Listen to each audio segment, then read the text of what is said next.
और पीएम आवास पर बीजेपी की बड़ी बैठक हुई। करीब 4 घंटे तक ये बैठक चली। अपडेट आप तक हम पहुंचाने जा रहे हैं। मीटिंग में अमित शाह और जेपी नड्डा मौजूद रहे। साथ ही बैठक में मंत्रिमंडल विस्तार पर चर्चा हुई। सूत्रों के हवाले से इस वक्त की सबसे अहम खबर, 5 राज्यों में विधानसभा चुनाव की तैयारियों पर दरअसल ये चर्चा की गई है। जो अंदर खेमे से खबर निकलकर सामने आ रही है, कोरोना और किसानों पर भी इस बैठक में महामंथन किया गया है, क्योंकि ये 2 चुनौतियां इस वक्त भी देश के सामने बाहें फैलाई खड़ी है। जहां पर किसान एक कदम भी पीछे हटने को तैयार नहीं है, तो कोरोना के भी मामले लगातार सामने यहां पर आ रहे हैं और पूरी तरह से इस पर काबू किया जा सके, तो इसलिए से आखिर कैसे बचा जा सके, तमाम मुद्दों पर बताया जा रहा है कि मंथन यहां पर हुआ है। और 2 दिन से बीजेपी में बैठकों का ये दौर जो है लगातार जारी है। कल जिस बैठक का जिक्र कर रहे हैं, 4 घंटे तक ये बड़ी बैठक यहां पर चलती रही। जेपी नड्डा और अमित शाह के साथ पीएम मोदी की ये बैठक बेहद कई मायनों में, सियासी मायनों में, देश के विकास के लहजे से बेहद अहम मानी गई।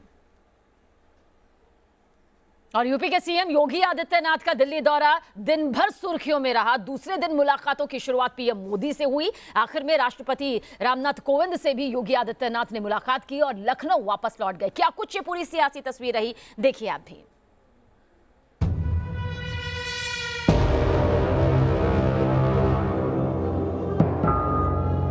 दिल्ली का दौरा है लेकिन मंजिल मिशन लखनऊ है। यूपी के सीएम योगी आदित्यनाथ के दौरे को इसी नजरिए से देखा जा रहा है।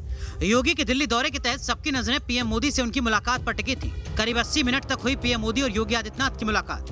पीएम मोदी से मुलाकात के बाद यूपी के सीएम योगी आदित्यनाथ ने ट्वीट किया। योगी ने लिखा, आज आदरणीय प्रधानमंत्री नरेंद्र मोदी जी से नई दिल्ली में शिष्टाचार भेंट और मार्गदर्शन प्राप्ति का सौभाग्य प्राप्त हुआ। अपनी व्यस्ततम दिनचर्या से भेंट के लिए समय प्रदान करने और आत्मीय मार्गदर्शन के लिए आदरणीय प्रधानमंत्री जी का हृदय तल से आभार। प्रधानमंत्री नरेंद्र मोदी से मुलाकात के बाद सीएम योगी सीधे बीजेपी अध्यक्ष जेपी नड्डा से मिलने के लिए गए। करीब 2 घंटे तक हुई योगी नड्डा की मुलाकात। बताया जा रहा है कि इस मीटिंग में यूपी में अगले साल के होने वाले विधानसभा चुनाव और राज्य के राजनीतिक हालात पर चर्चा हुई। इस मुलाकात के बाद भी योगी आदित्यनाथ ने ट्वीट किया, आज आदरणीय राष्ट्रीय अध्यक्ष श्री जेपी नड्डा जी से नई दिल्ली में शिष्टाचार भेंट कर विभिन्न विषयों पर उनका मार्गदर्शन प्राप्त किया। अपनी व्यस्त दिनचर्या से मुझे समय प्रदान करने के लिए आदरणीय अध्यक्ष जी का कोटिशः आभार। इससे पहले गुरुवार को योगी आदित्यनाथ ने गृहमंत्री अमित शाह से करीब 1.5 घंटे तक चर्चा की थी। इन मुलाकातों को लेकर बीजेपी की तरफ से कोई आधिकारिक बयान तो नहीं दिया गया, लेकिन इन मुलाकातों को यूपी चुनाव की तैयारियों से जोड़कर देखा जा रहा है। गृहमंत्री, पीएम मोदी और बीजेपी के राष्ट्रीय अध्यक्ष से मुलाकात के बाद योगी आदित्यनाथ ने राष्ट्रपति से भी मुलाकात की। Team news nation.